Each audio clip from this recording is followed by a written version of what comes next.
ఇబ్బందులపై పడింది. దీంతో ఆసియా దేశాల్లో ఇంధన కష్టాలు మొదలయ్యాయి.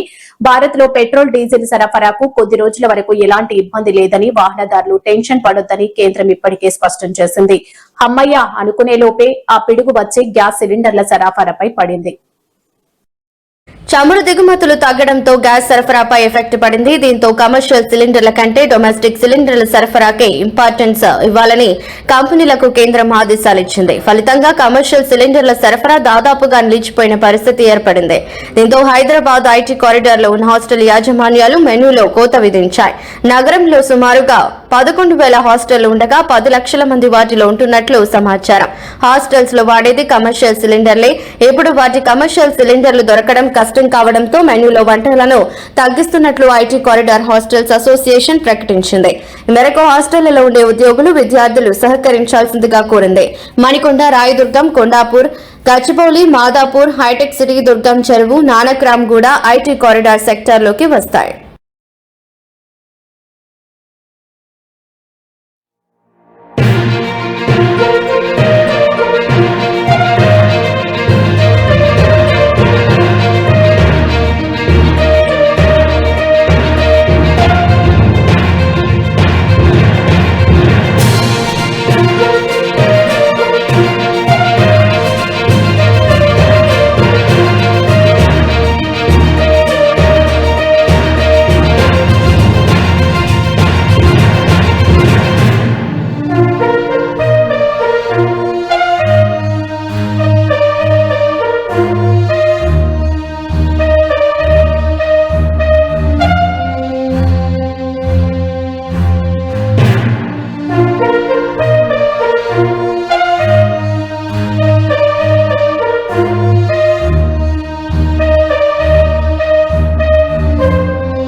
ఏపీలో ముఖ్యమంత్రి చంద్రబాబు నేతృత్వంలో